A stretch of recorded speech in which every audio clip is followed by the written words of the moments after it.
We had to keep secret all day what we were really working on.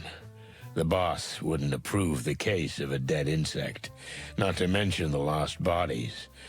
So, with a few packs of cigarettes and a couple of pots of coffee, we waited out the end of the shift to finally go into the hive again. Because we never learn. The shift is over, Marty. Can we get to the real work? Thanks to the wild ones. This day almost killed me. Don't tell me. Even the paperwork was scarce. Don't animals want to eat each other anymore? See? Everything used to be better. Meanwhile, in homicide, life goes on. Everybody's just shooting and beating each other to death. What are we coming to? I hear you, young fella. What? Why are you looking like that? Don't look behind you. Oh, no. Don't tell me it's... Santino Featherland and Martin McChicken. Ah, Feathers. I knew it. I'm sure he just wants to say goodnight. Santino!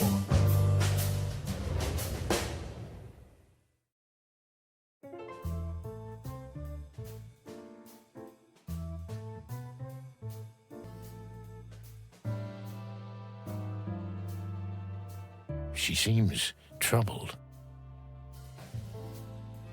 How can I help you guys? We're fine for now. Thanks, Mon. Thanky danky. Any news? Nothing at the moment, but you'll be the first to know. Deal.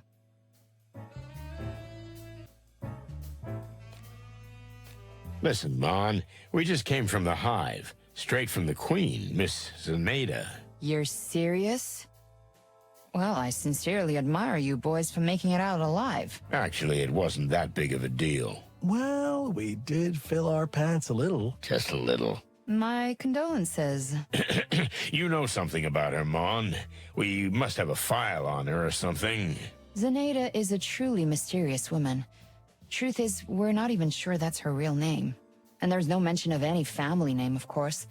Some believe that she is descended from an old noble family. She did have some old paintings of classy bugs in her lair. But others say it's all just theatrical powder, and that the queen, on the contrary, has fought her way to the top out of poverty. Like in a fairy tale. Exactly. It's all fairy tales, and myths and legends, no facts. Thanks, Mon. That helped. You're welcome, Boss Bird. Just let me know if you need anything. I will, sweetheart.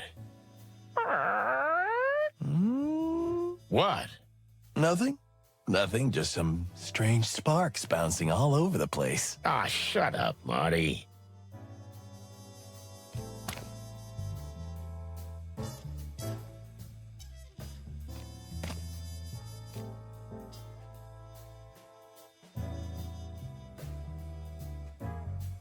Employee of the month? Yeah. A dog that barks doesn't bite, huh? What chicken shit. Hey, boss. How nice to see you. Is that a new coat? Yeah, it looks good on you. But we were just leaving. Ah, not so fast, chickens. Yeah, I knew this was coming. Such a classic. I see you're still full of life. How about a little overtime? I don't know, boss. My back's a little stiff. Yeah, it's been a busy day. All that paperwork. And target practice. And paperwork. We said that already. Yeah, but today was twice as much, so... Enough. Yep. Someone's waiting for you in your office. You might pop in there once in a while for a change. But who? At this hour? There's nothing sacred anymore? I don't mean to be disrespectful, boss, but whatever it is, if it's not an urgent predatory case, then... Featherland, do I need to remind you that you're only still here because I graciously allow it? No, sir. I beg your pardon. No, sir. I am aware of that. You should have retired 1,000 years ago, to everyone's delight. But you're still here, on your own volition, so you dance like I whistle, you understand? Or you can go straight to the old henhouse. Yes, sir. To your office, then. I'll be waiting for you there. I'll give you 2 minutes. Yes, boss. Got it, boss. Did I already tell you how nice your coat is? Shut the clock up, McChicken. Yes, sir. Who the clucking cluck could it be? Whoever it is, they can go cluck themselves for all I care. We don't have time for this. We have to find Frank. The old bone chewer's gonna crunch you like a little late-night snack. You're right. It's better to do what he asks, whatever it is. Just get it over with. Anyway, why aren't we private eyes? Then we wouldn't have this kind of problem. Because private eyes are underpaid. Us too. Well, they don't have insurance. Do we? No one respects them. Us neither. And they're generally just pathetic, Marty. So are we. Good point. So why aren't we private snoops? That's what I'm talking about. Okay, let's go and see what's waiting for us in the office. Let's go.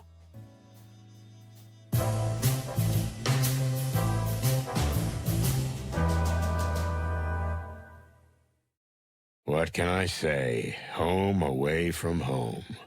The familiar smell of 1,000-year-old files, an unopenable window, an unlockable door, familiar scratches on ancient wooden chairs, the mark of a fallen cigarette butt forever burned into the desk, the haunting memory of 1,000 empty bottles. If I die tonight, bury me here, under the cold, dead cases. But first, let's talk to this clown. This gentleman here is... Cassidy Lupus, the silent wolf. The who? I see my reputation precedes me again. Exactly as my white-feathered friend said. I'm Cassidy Lupus, actor, artist, and idol to some. Wow. Cassidy Lupus is speaking to us. Well, that's just fantastic. Mr. Lupus has a problem and asked for our help. We don't usually get involved in such personal matters.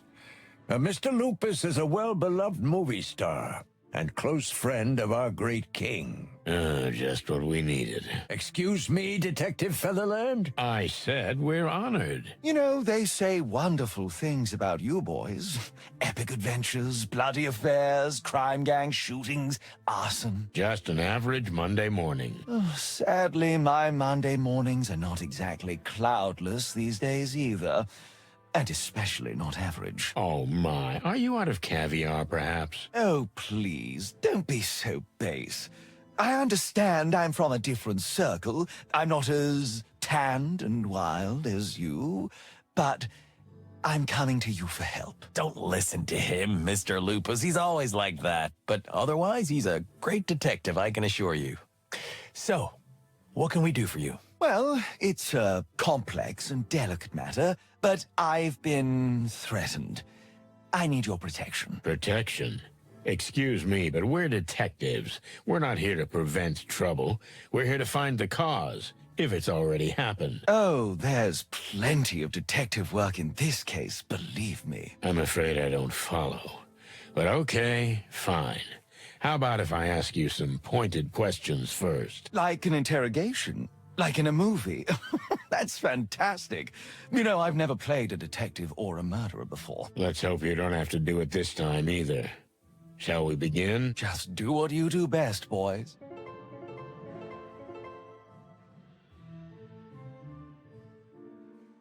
I have a feeling that we're once again getting involved in something we should have nothing to do with. Don't hesitate, gentlemen. Feel free to ask anything. Okay, let's see. I can't believe we're questioning the great Cassidy Lupus. Yes, right. Me neither. Feathery heavens, please make this quick.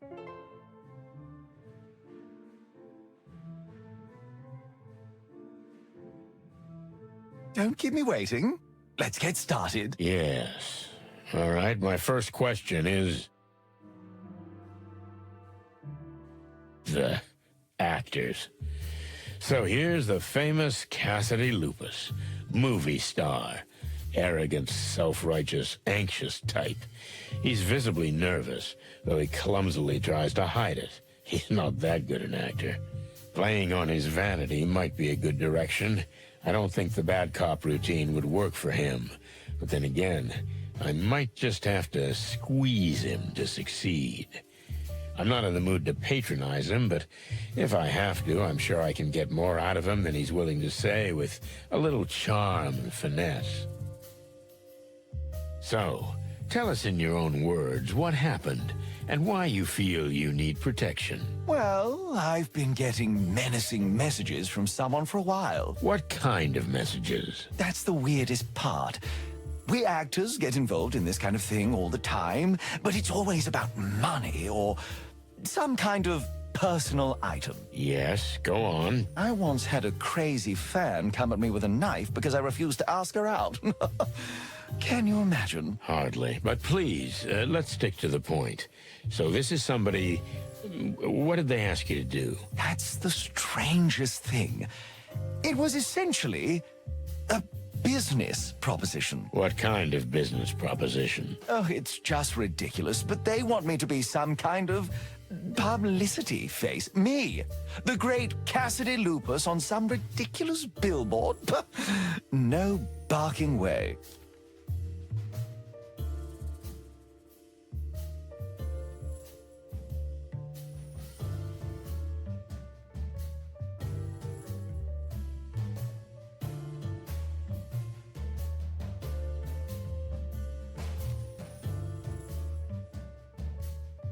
I understand. You're just too sensitive for simple commercials. I didn't know you had such a bright mind. Yes, you're right. A great artist doesn't sell himself for peanuts. So you're holding out for a premium price. The big money, right? There is no such money, Mr. Featherworld. Land, feather, land. But please, tell me why you think they're making you an offer in threatening messages. Isn't that a little, unusual? A little. It's bizarrely unusual. So much so that I thought for sure it was just some childish prank. But the messages, well, there was something really sinister in them. And what they're trying to blackmail me with, if only you knew. Well, that's what we're here to find out.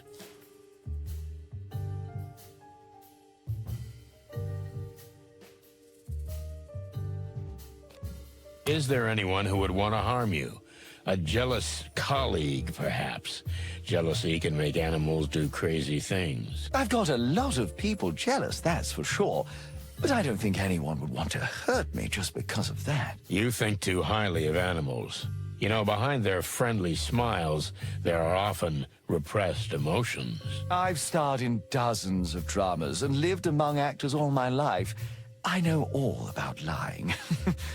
But I don't know anyone who wants me done for. You mean who wants your death? I didn't say that. But whoever's behind this wants Cassidy Lupus to be framed.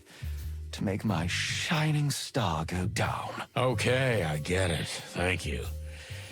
Let's dig a tiny bit deeper. Do your job, detective. What exactly is in these messages? And how did they reach you in the first place? We had just finished shooting my latest picture when my stunt double, Percy, handed me a letter. He said they thought he was Lupus, and someone, a dark figure in a dark suit, had pushed it into his hand and run away. He swore he hadn't read it, but he was pale as the moon. So this someone simply confused you two? Percy looks exactly like me. That's why he's my double, silly. But to tell you the truth, his profile is a little less chiseled and his stance could do with some work. Do you think someone who knows you well can tell the difference? Not from afar, but if that someone knew me really intimately, they should have seen he wasn't the real me. Didn't you ever think that your double was just making it all up? And he's the one behind it? Percy? Oh, no, that's impossible. He idolizes me. I wouldn't dismiss the possibility, though. As you wish, but I assure you that Percy is a man of impeccable character. You should have seen how frightened he was. And you? Are you a man without blemish? Oh, I wouldn't say that. So, what was in that first message? That I'd find a contract on my desk that I'd sign if I wanted to do right by myself. Written in red, but not in blood, before you ask. However, the tone was very rude and threatening. Then, when I got back to my office, there was indeed the contract. But to be honest, I could only laugh at the contents. What did it say? An exclusive contract with some advertising agency I'd never heard of. Some kind of snake something. A new product line was to be advertised mainly on billboards. Snake something? You don't remember? I only remember the important things. Oh, I'm so sorry. Do you still have that contract somewhere? What do you think? I giggled and tore it to pieces. Well, that clue is gone. What kind of product were you supposed to be promoting? Do you at least remember that? There wasn't any. Can you imagine? How can I accept an offer if I don't know what it's about? Yes, that's really strange. They said I'd get the details later and tried to assure me it was worthy of my reputation. That's how I knew they had no idea what I'm really worth.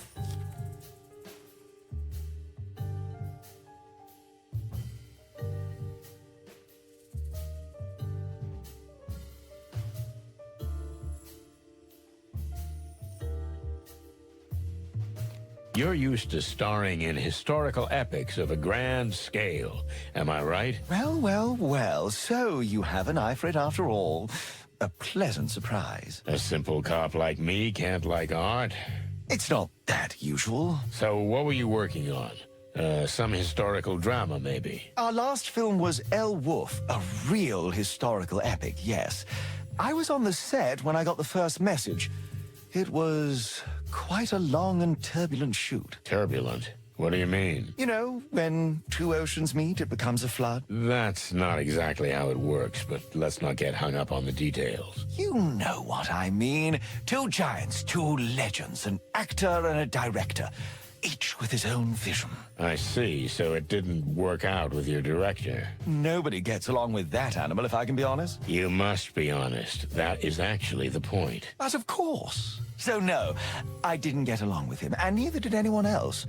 Charles Rufus Vidor is an insufferable, arrogant, violent, and ungrateful bastard. But the film was ultimately finished with great difficulty, and there's no question that it will become an everlasting classic. Is that so? You're a confident fella, aren't you? Modesty is the refuge of the untalented. Oh, gee, I better write that down. Thank you.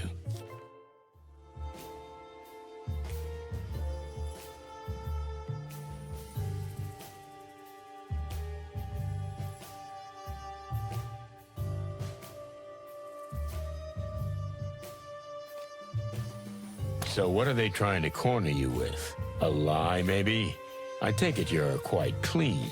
That's very kind of you to suggest, but I'm no saint. Oh, no. I have some bad old habits, but I'm working on them. Give me an example. Oh, it's nothing really. Look, this could be very helpful to the investigation. Help me to help you. Just because you ask so nicely. Oh, well. So, you know, cats are my weakness. I'm sorry. Cats. Almost any female cat in existence. I have a feline fetish. I just see them and I go crazy. Is that it? Is that really what they're blackmailing you about? Almost. I mean, you could say that.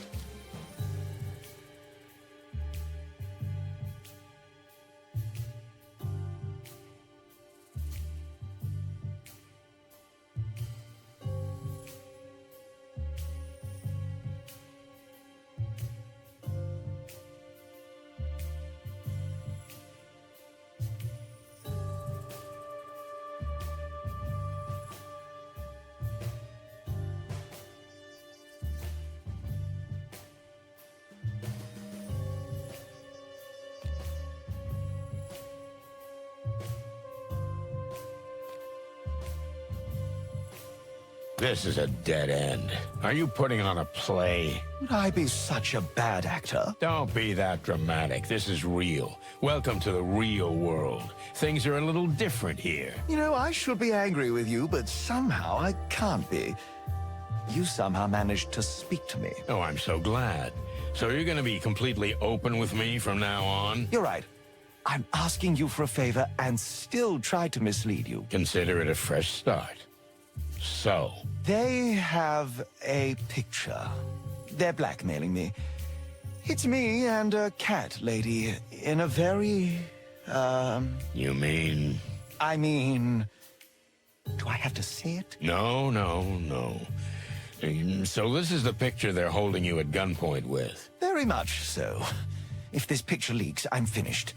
You know, I've only been married a few months. That is really embarrassing. Embarrassing? Maybe it would be for you. It's a disaster for me. I'm idolized by women. I'm not a bad guy. I'm the epitome of a good guy. I've built a career on it. Okay, I get it. So can we dig a little deeper? I'm an open book. Ask me anything, I won't lie. All right, so you're newly married. Who's the lucky lady? Cassandra Ruby Faye. A beautiful colleague turned lover. What a classic. Just like her.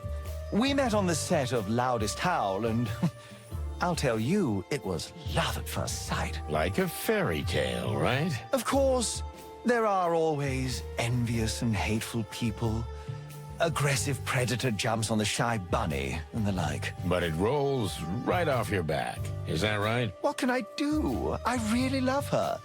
So, I don't care about anything else. Except cats. Oh, don't even say it. I'm a slave to my own wild and restless nature. Well, that's one way of putting it.